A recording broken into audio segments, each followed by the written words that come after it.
이 시간 예수님과 니고데모라는 주제로 주일날 예배 말씀을 전하도록 하겠습니다. 사회학자 바버라 에런 라이크는 그의 저서 긍정의 배신에서 현대 사회의 기이한 현상 하나를 지적합니다. 바로 우리 사회가 밝음과 긍정을 강요한다는 것입니다. 모두가 잘 될 거야, 난 행복한 사람이야, 난 문제없어 라고 말해야만 할 것 같은 그런 분위기 속에서 현대인들은 자신의 어둠을 들키지 않으려고 필사적으로 낮의 가면을 씁니다. 에런 라이크의 통찰에 따르면 사람들은 SNS와 일터에서 완벽하게 세팅된 밝은 미소를 보여주는 데에는 익숙하답니다. 그러나 정작 화려한 조명이 꺼진 뒤 홀로 남겨진 밤이 되면 해결되지 않은 불안과 공허함 앞에 무너져 내린다고 분석하고 있습니다. 겉으로는 모든 것이 완벽해 보이는 사람일수록 사실 그 내면의 그림자는 더 짙고 깊어질 수 있다는 것이죠.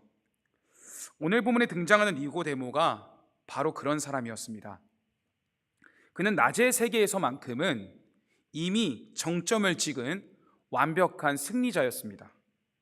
유대인의 지도자였고요, 존경받는 랍비였고, 경제적으로나 사회적으로나 모두가 부러워할 만한 모든 스펙을 가진 밝은 곳에 위치한 사람이었다는 것이죠.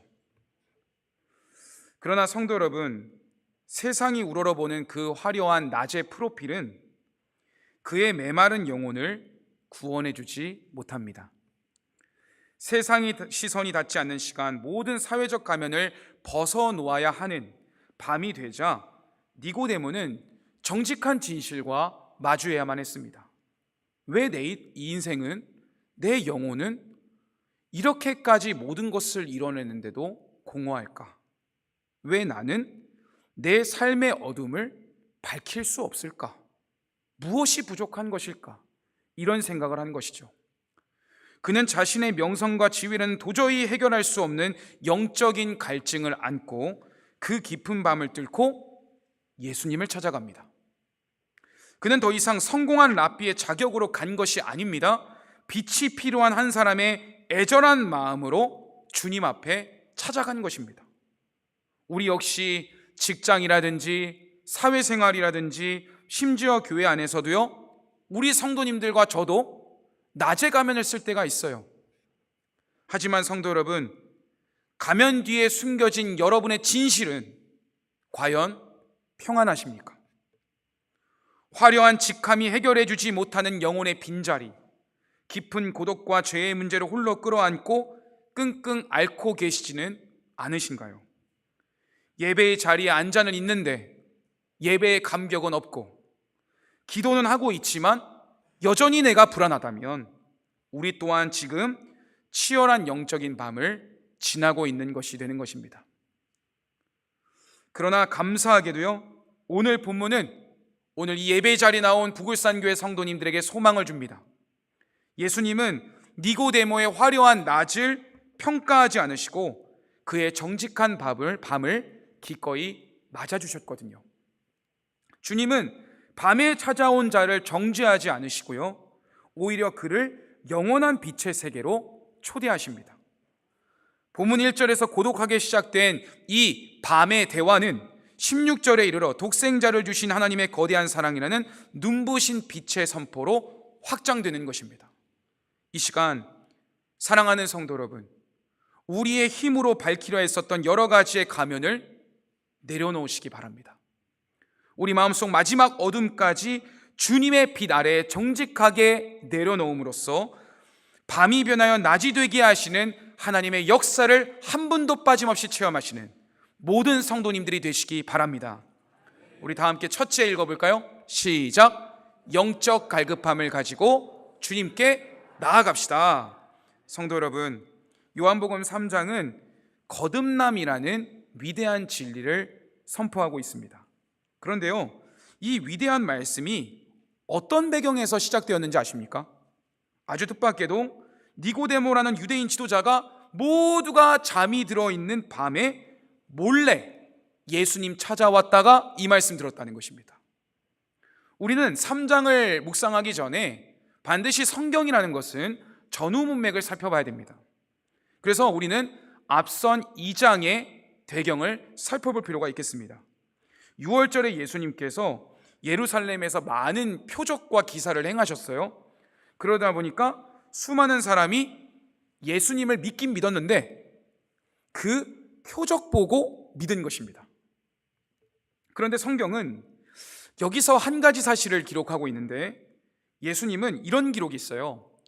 그런 표적을 보고 자신을 믿는 그 사람들을 향하여서 그들에게 자신을 의탁하지 않으셨다, 이런 기록이 있습니다. 요한복음 2장 23절 24절 말씀을 같이 한번 읽어볼까요? 시작. 6월절에 예수께서 예루살렘에 계시니 많은 사람이 그의 행하시는 표적을 보고 그의 이름을 믿었으나 예수는 그의 몸을 그들에게 의탁하지 아니하셨으니 이는 친히 모든 사람을 아심이요. 이 말씀처럼 주님은 사람의 마음속에 이 사람이 예수님을 사랑하는 마음으로 순수하게 믿는지, 기적 때문에 믿는지, 그의 중심을 이미 다 알고 계신다는 것이죠.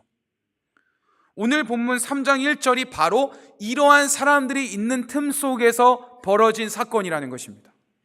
자, 2장 끝에서 언급된 표적만 보고 따르는 군중, 그 군종의 대표격이자 유대 종교의 상징적 인물로 등장하는 이가 바로 누구라고요? 오늘의 주인공 예수님과 니고데모, 바로 이 사람은 니고데모라는 것입니다.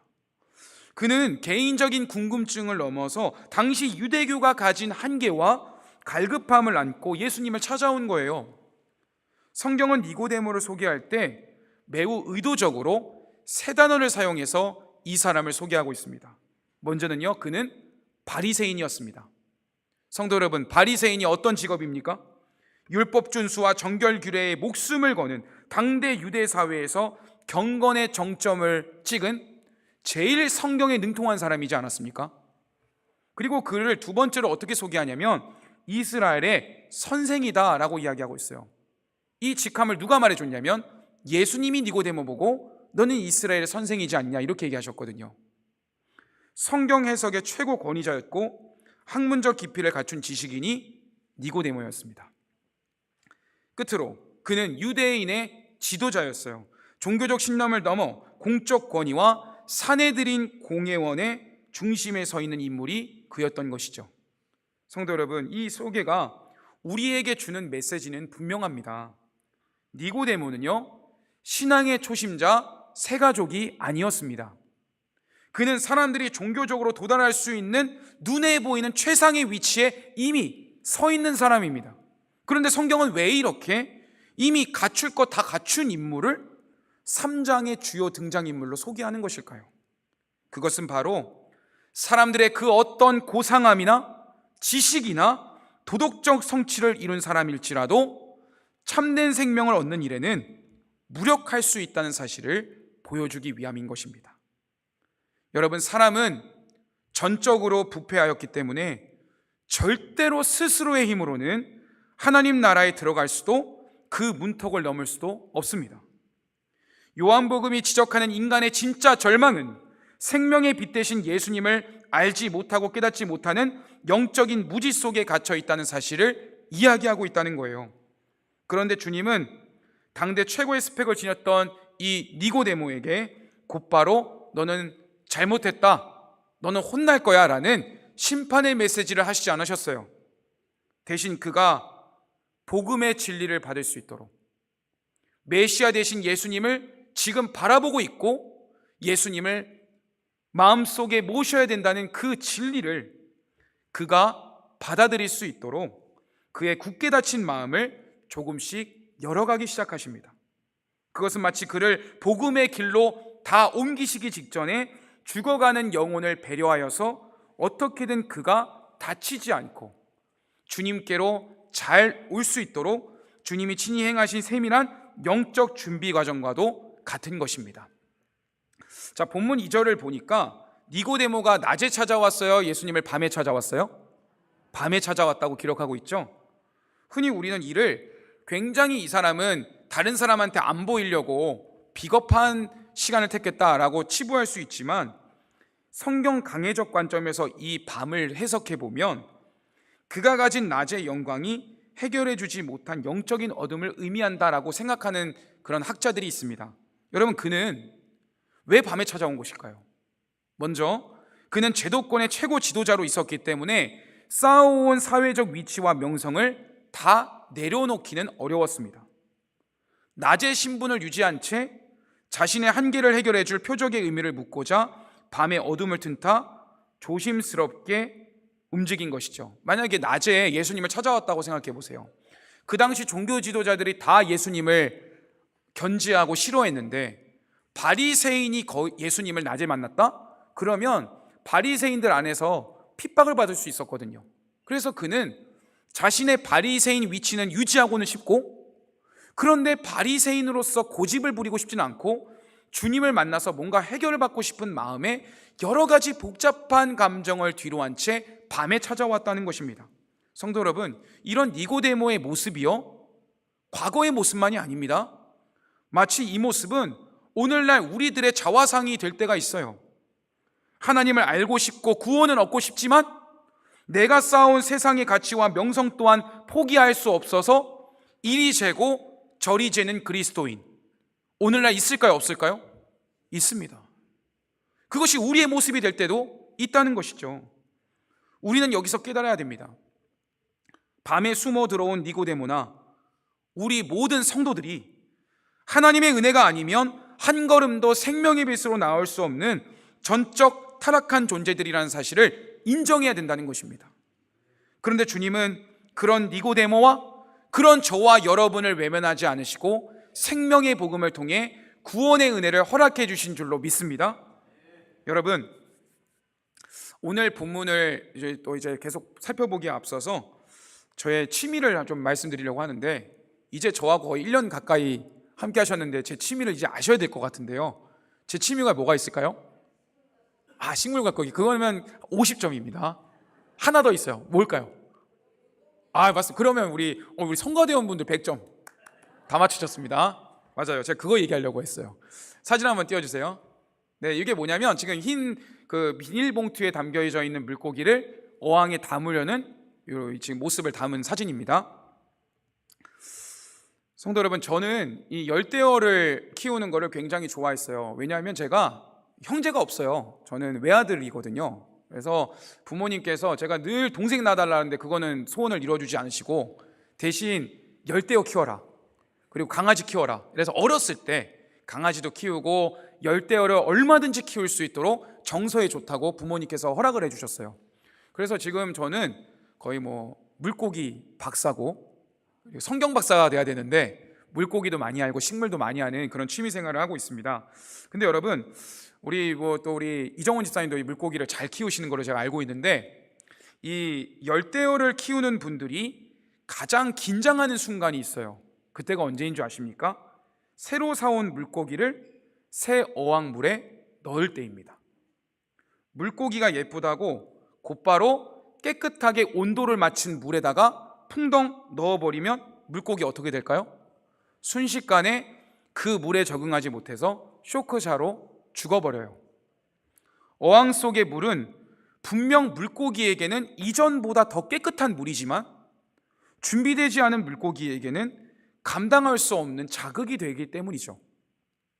그래서 반드시 방금 제가 사진에 보여드렸던 것처럼 이 물 맞댐 과정이 필요합니다. 그래서 수족관에서 보면 이 고압 산소를 넣어가지고 봉지채 이렇게 그 물에 뜨게 만들 수 있도록 이렇게 포장을 해주거든요. 그러면 그 물고기를 새 어항에다가 넣으려면 반드시 거기에다가 넣은 상태에서 몇 시간 동안에는 그 온도가 서로 유지되게 하고 한 컵씩 그 물을 섞어줌으로써 서로의 온도가 쇼크사가 일어나지 않도록 해야 되는 것이 물맛댐 과정이라는 거예요.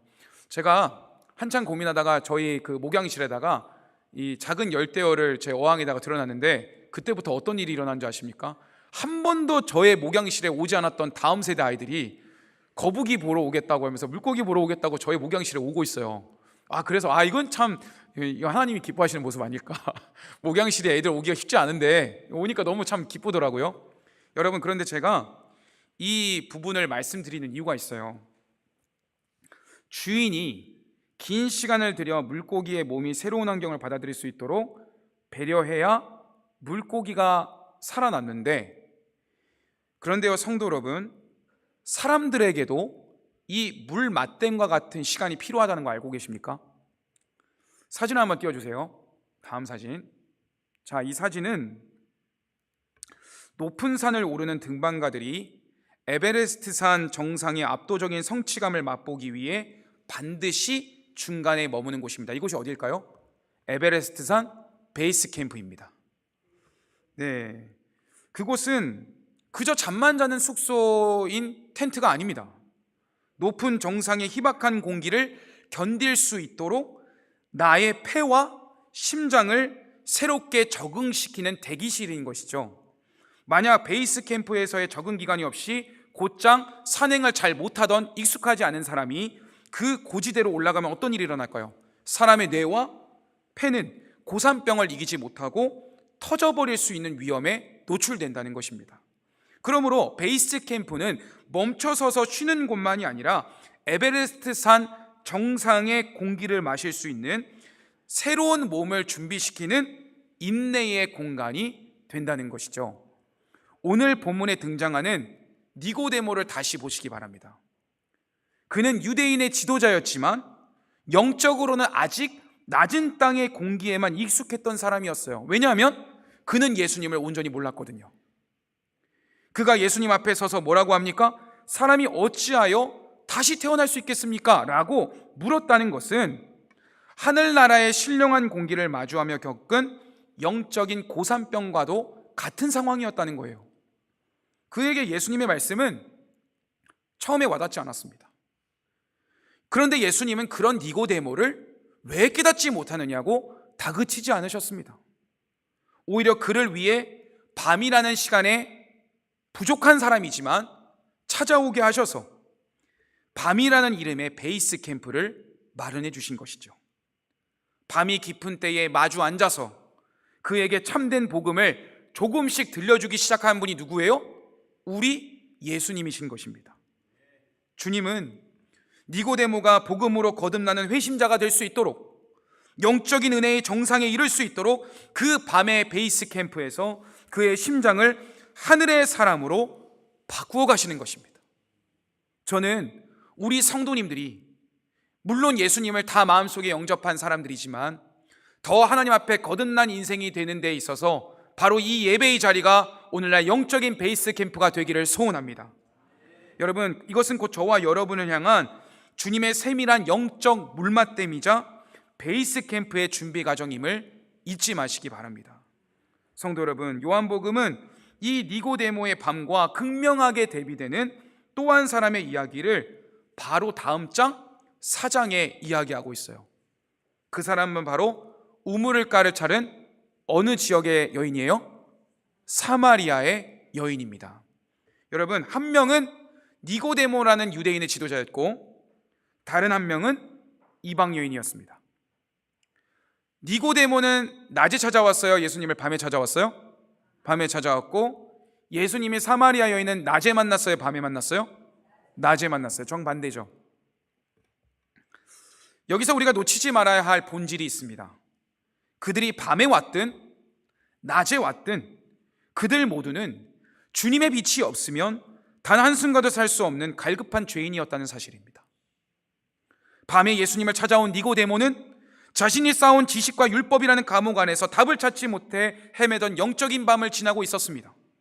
반면 사람들의 시선을 피해 가장 뜨거운 태양 아래 우물가를 찾아온 사마리아 여인의 삶은 그 자체가 고통이고 갈증이었어요. 성경은 우리에게 말씀합니다. 화려한 낮의 프로필을 가진 니고데모나 상처뿐인 밤의 이력을 가진 사연 많은 여인이나 주님 앞에서는 똑같이 목마른 영혼들이라는 것이죠. 놀라운 사실은 이 두 사람을 대하는 주님의 태도예요. 주님은 밤에 찾아온 니고데모를 왜 몰래 비겁하게 찾아왔느냐라고 나무라지 않으셨어요. 오히려 거듭남의 비밀을 차근차근 알려주시죠. 또한 주님은 요한복음 4장에서 사마리아 여인을 만나기 위해 유대인의 관습을 깨면서까지 뜨거운 정오의 우물가에 먼저 가서 앉아서 그 여인을 기다리고 계시지 않으셨습니까? 여러분, 주님께서는요, 시간이 중요하지 않습니다. 주무시지 않는 하나님은 인간의 몸을 입고 이 땅에 오셔서 밤이면 밤대로, 낮이면 낮대로, 또 새벽을 깨우시는 성도님들에게는 새벽은 새벽대로 주님의 백성을 만나야 한다는 간절함이 바로 목자의 마음이 되어 예수님께서 여러분을 다 그 시간대에 맞게 찾아오신다는 것입니다. 그러므로 성도 여러분, 우리의 종교적 체면이나 사회적 신분이 주님께 나아가는 문턱이 되어서는 안 됩니다. 내가 니고데모처럼 많이 배웠기에 밤에 숨어 고민하고 계시는 성도님들이 계십니까? 아니면 여인처럼 삶이 너무 많은 죄로 가득하여서 뜨거운 태양볕 아래 피할 때가 있진 않으셨나요? 하나님은 우리가 밤에 있든 낮에 있든 상관하지 않으십니다. 주님은 밤의 어둠을 뚫고 니고데모의 문을 두드리셨고요, 사마리아의 여인의 갈증은 이렇게 해결하십니다. 우리 다 함께 요한복음 4장 13절 말씀과 14절 말씀 같이 읽겠습니다. 시작. 예수께서 대답하여 이르시되 이 물을 마시는 자마다 다시 목마르려니와 내가 주는 물을 마시는 자는 영원히 목마르지 아니하리니 내가 주는 물은 그 속에서 영생하도록 솟아나는 샘물이 되리라. 아멘. 사랑하는 성도 여러분, 오늘 우리는 밤에 찾아온 니고데모의 발걸음에서 우리 자신의 숨겨진 실상을 마주해야 하겠습니다. 주님은 밤의 어둠 속에 숨어온 그를 책망하지 않으시고 오히려 그가 겹겹이 쌓아 올린 종교적 껍데기를 하나씩 벗겨내도록 하여서 진짜 생명의 길을 보여주었습니다. 우리는 먼저 스스로에게 정직하게 물어야 합니다. 지금 나는 어떤 가면을 쓰고 주님 앞에 서 있나? 니고데모가 유대인의 지도자라는 직함과 우리라는 집단의 이름 뒤에 숨어 예수님을 처음에는 랍비라고 생각하고 평가했지만, 혹시 우리도 이런 니고데모의 모습이 있을 수 있다는 거죠. 모태신앙이라는 이력이나 직분이라는 체면 뒤에 숨어 정직한 내면을 감추고 있지는 않으셨나요? 이제 우리는 주님을 원망하거나 따지던 자리에서 나와서 온전한 항복의 자리로 나아가야 될 줄로 믿습니다. 우리 모두 이 시간 주님의 날카로운 진단 앞에 정직하게 엎드립시다. 주님, 제 힘으로는 영혼의 밤을 비출 수 없습니다. 저는 주님이 주시는 생명의 빛이 있어야 살 수 있는 죄인입니다. 이 고백을 이 시간 하나님께 올려드릴 때 성령 하나님께서는 여러분을 영원한 생명의 빛의 길로 인도하실 줄로 믿습니다. 우리 다 함께 둘째 읽어볼까요? 시작. 내 노력이 아닌 성령의 은혜로 거듭나야 합니다. 그렇습니다. 사랑하는 성도 여러분, 3절에서 예수님이 거듭나지 아니하면 하나님 나라를 볼 수 없다라고 선언하시자 니고데모가요, 기다렸다는 듯이 즉각적으로 반응합니다. 4절에서 그의 대답 속에 담긴 논리를 주목해 보십시오. 4절 띄워주십시오. 니고데모가 이르되 사람이 늙으면 어떻게 날 수 있사옵나이까? 두 번째 모태에 들어갔다가 날 수 있사옵나이까? 성도 여러분, 여기서 알 수 있는 니고데모의 질문의 문제점이 뭔지 아십니까? 그가 철저히 방법에 갇혀 있었다는 것입니다. 니고데모의 문장은 믿음으로 받기보다 어떻게요? 어떻게 그게 가능해요? 이런 질문으로 바뀌었다는 것이죠. 그는 예수님의 초월적인 선언을 듣자마자 아멘하고 받아야 되는데 그것을 즉시 가능성의 문제와 방법의 문제로 끌어내리고 있다는 거예요. 그는 예수님의 말씀을 자신이 이해할 수 있는 경험의 범주, 즉 인간의 논리 안에 가두어 버리려고 그런 시도를 하고 있다는 것이죠. 성도 여러분, 요한복음의 다른 본문을 생각해 볼까요? 니고데모만 영적 고산병을 앓았던 것이 아닙니다. 방금 제가 소개했던 사마리아 여인도 우물물이라는 낮은 땅의 공기에 갇혀 있었고요, 오병이어 경험했던 그 수많은 군중들도 배부른 한 끼 식사라는 땅의 언어에만 머물러 있었어요. 영원한 생명의 떡이 되신 예수님을 바라보는 게 아니라 눈에 보이는 것, 내 머리로 이해되는 것만 관심을 가졌다는 것이죠. 성도 여러분, 우리는 이 지점에서 니고데모와 정반대의 길을 걸었던 한 믿음의 인물을 떠올려 봐야 되겠습니다. 그는 누구인지 아십니까? 믿음의 조상 누구일까요? 창세기의 아브라함입니다. 니고데모는 how, 어떻게 라는 인간의 방법과 생물학적 가능성을 물었습니다. 내 몸이 늙었는데 그러면 다시 태어난다는 거는 다시 태어나야지 그게 가능하겠네요? 이런 질문을 하지 않았습니까? 그러나 아브라함을 생각해 보십시오. 아브라함은 자기 몸이 이미 아이를 낳을 수 없는 죽은 상태가 되었고 아내 사라가 단산하여서 인간적인 어떻게가 완전히 끝난 시점에도 자신의 논리를 포기하고 하나님이 말씀하시면 될 것이라는 믿음을 고백했던 사람입니다. 우리 다 함께 창세기 15장 4절부터 6절까지의 말씀을 읽겠습니다. 시작.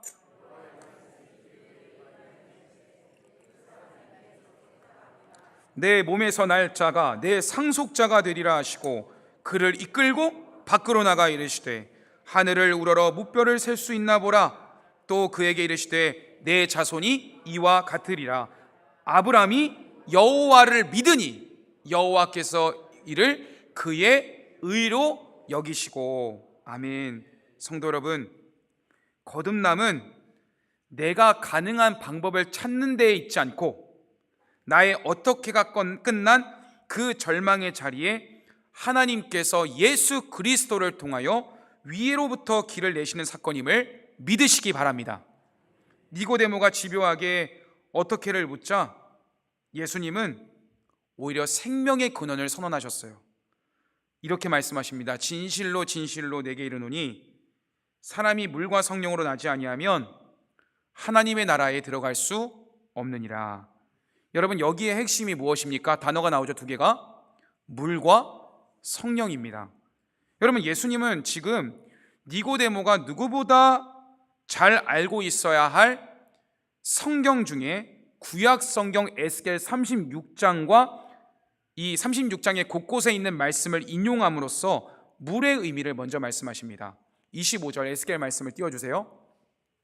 맑은 물을 너희에게 뿌려서 너희로 정결하게 하되 곧 너희 모든 더러운 것에서와 모든 우상 숭배에서 너희를 정결하게 할 것이며. 이 말씀의 핵심이 무엇이냐면요, 죄 씻음과 정결의 은혜입니다. 구약에서 이미 에스겔이 예언했습니다. 자, 그 다음 예수님은 에스겔 25절 말씀에 이어서 26절에 기록된 말씀을 통해 성령의 사역을 말씀하신대요. 이것은 같이 읽겠습니다. 시작. 또 새 영을 너희 속에 두고 새 마음을 너희에게 주되 너희 육신에서 굳은 마음을 제거하고 부드러운 마음을 줄 것이며.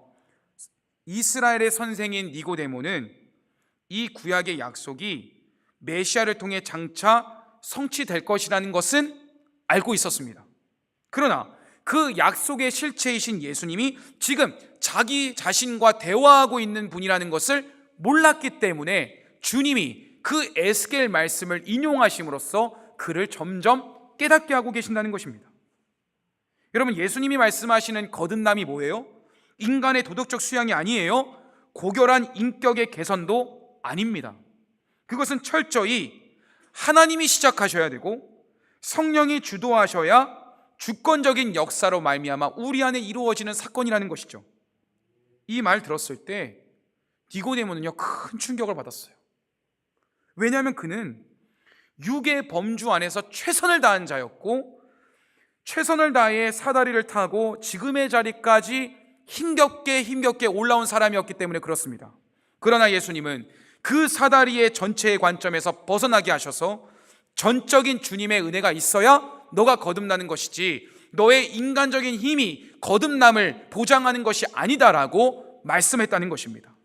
성도 여러분, 주님은 성령의 역사를 깨닫지 못하는 니고데모를 위해 우리 곁에 늘 부는 바람을 예로 들었다는 것을 알고 계십니까? 오늘 우리가 읽은 본문에 나옵니다. 이 비유 속에서 우리가 꼭 붙들어야 될 복음의 신비가 담겨 있는데요, 요한복음 3장 8절 말씀을 읽어드릴게요. 오늘 본문입니다.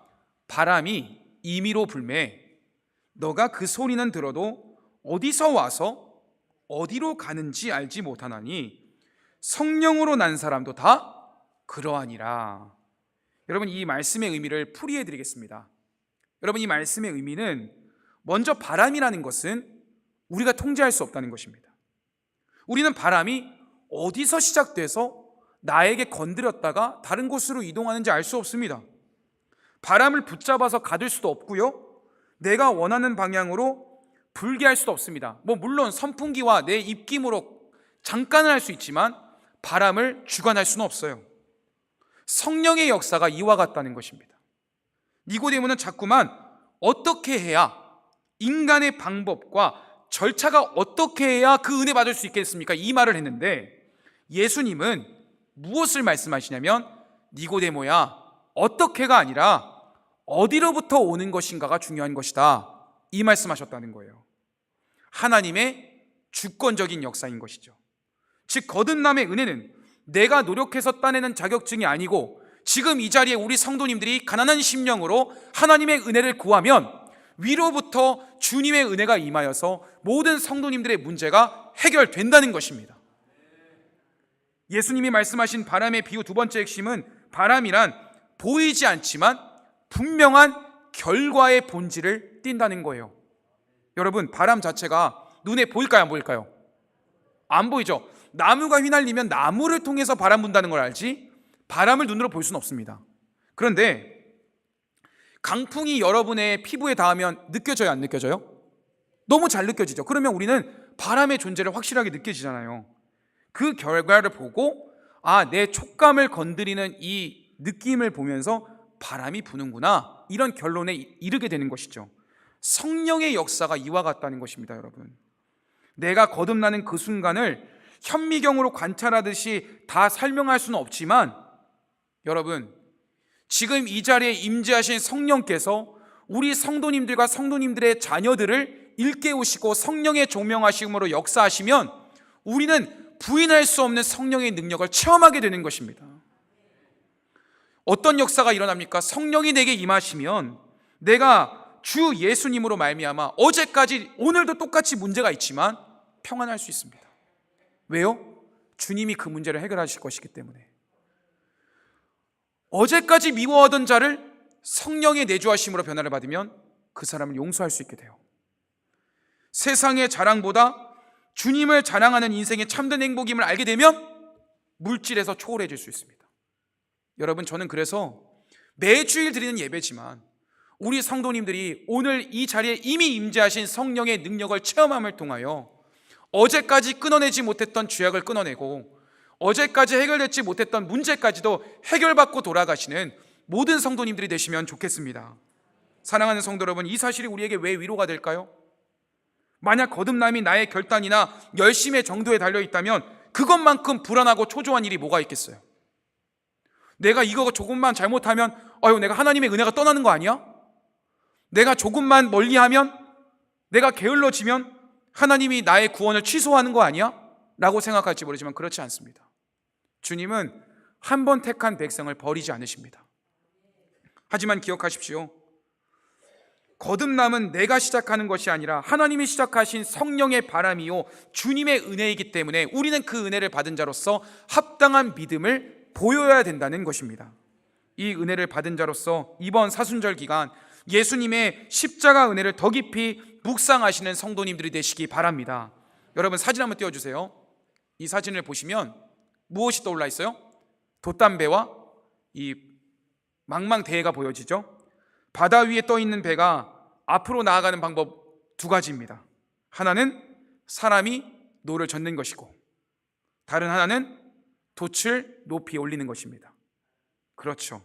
노를 저어서 가는 배는 사공의 체력의 한계에 따라 수없이 멈출 때가 있습니다.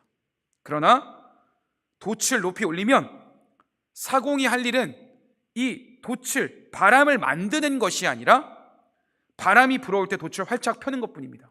이 말이 뭐냐면, 우리 성도님의 신앙생활을 예를 들면 여러분의 마음을 이 선포되어지는 말씀이 있을 때마다 마음의 문을 활짝 열라는 것입니다. 하나님께서 오늘 내게 말씀하시는 거군요.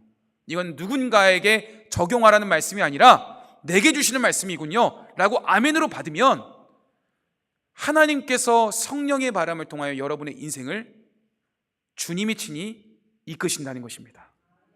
이제 마지막 셋째입니다. 같이 읽을까요? 시작. 이처럼 사랑하사 그 사랑의 깊이를 깨달아야 믿음을 회복합시다. 책을 한번 띄워주세요. 맥스 루케이도의 너는 특별하단다라는 동화를 좀 읽어드리고 이제 말씀의 마무리로 넘어가려고 하는데요.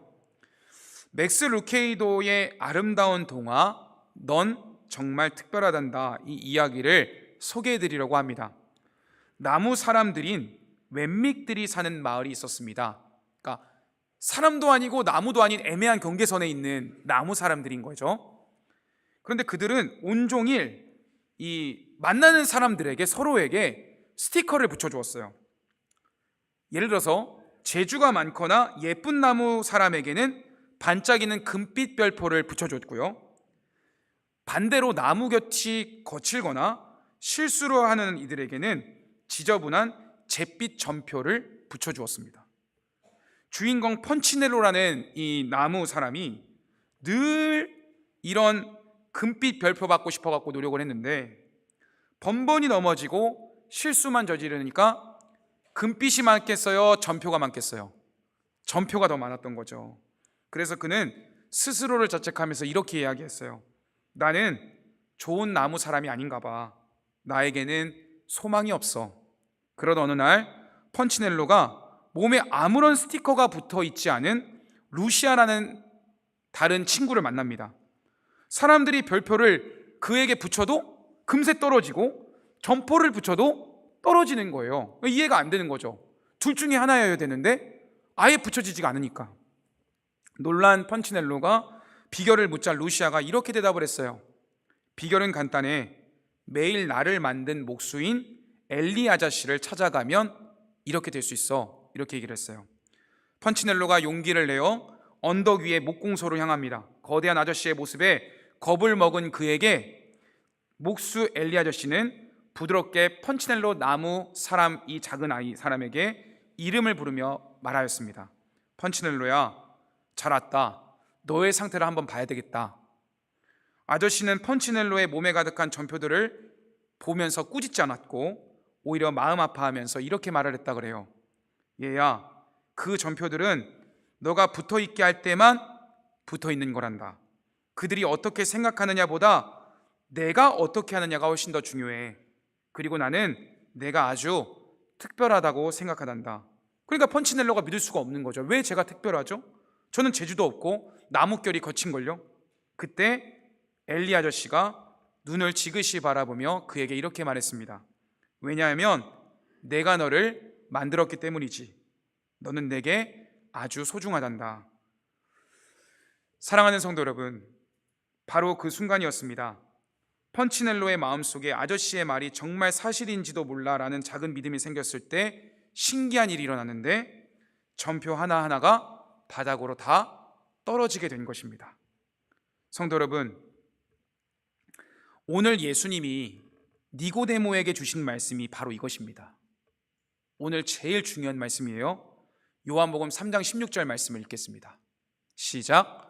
하나님이 세상을 이처럼 사랑하사 독생자를 주셨으니 이는 그를 믿는 자마다 멸망하지 않고 영생을 얻게 하려 하심이라. 여러분, 우리는 세상이 붙여주는 금빛표 혹은 점표에 따라서 죄책감의 점표를 떼어내려고 평생을 발버둥치고 성공해 보려고 노력합니다. 하지만 우리 주님은 그런 성도님들에게 이렇게 말씀하십니다. 애쓰지 말고 나 하나님을 바라봐라. 십자가에 달린 예수를 바라봐라. 너는 내가 내 아들의 생명을 주고 산 가장 특별한 존재이기 때문이다 라고 기록된 성경을 통해 성도님들을 초청하고 계시는 것입니다. 오늘 이 시간 나를 만든 목수 되시고 토기장이 되시는 예수님만을 끝까지 붙잡으시는 성도님들 되시기 바랍니다. 그 사랑의 시선을 주님께 고정할 때 여러분을 짓누르던 모든 정죄와 절망과 아픔의 스티커는 사라지게 되는 줄로 믿습니다. 여러분, 이제 말씀을 마무리합니다. 밤에 찾아온 니고데모는 나중에 어떻게 되었는지 아십니까? 그날 밤 그는 여전히 의문을 품은 채 어둠 속으로 돌아가야만 했습니다. 하지만 주님이 그에게 말씀하신 성령의 바람과 역사는 그의 내면에서 멈추지 않고 끊임없이 불기 시작했습니다. 그랬을 때 여러분, 오늘 우리가 읽는 본문은 요한복음 3장이잖아요. 7장을 보시면 세상의 비난 앞에서 주님을 변호하는 자가 됩니다. 동료 바리새인들이 예수님을 정죄하고 있을 때 니고데모는 자신의 사회적 지위가 위태로워질 것을 알면서도 이렇게 말을 해요. 우리 율법은 사람의 말을 듣고 그 행한 것을 알기 전에 심판하느냐? 이 말이 뭐냐면 우리의 말이 바람직하지 않다는 것입니다. 주님이 옳다는 것입니다. 밤에 몰래 찾아왔던 비겁함은 사라지고 조금씩 자신의 동료들에게 담대히 예수 그리스도를 증거하기 시작하는 사람이 되었다는 거죠. 그래서 베이스 캠프에서 주님을 만난 그는 점점 달라지기 시작했습니다. 그리고 마침내 요한복음 19장 39절의 말씀을 읽어드릴게요. 일찍이 예수께 밤에 찾아왔던 니고데모도 몰약과 침량 섞은 것을 100리타리쯤 가지고 온지라. 여러분, 예수님이 십자가에 달려 돌아가셨을 때 제자들조차 두려워 도망쳤던 그 절망의 순간에 니고데모는 나타났습니다. 그리고 그는 몰약과 침량 섞은 것을 100리트라, 이건 뭐냐면 33kg나 되는 예물을 가지고 주님의 장사를 위해 썼다는 것입니다. 이 정도 양의 최고급 향료를 준비하려면 당시 일반 노동자의 수십 년치 임금이 필요했을 것으로 보기 때문에 오늘날 직장인의 연봉으로 환산하면 수억 원의 가치였습니다.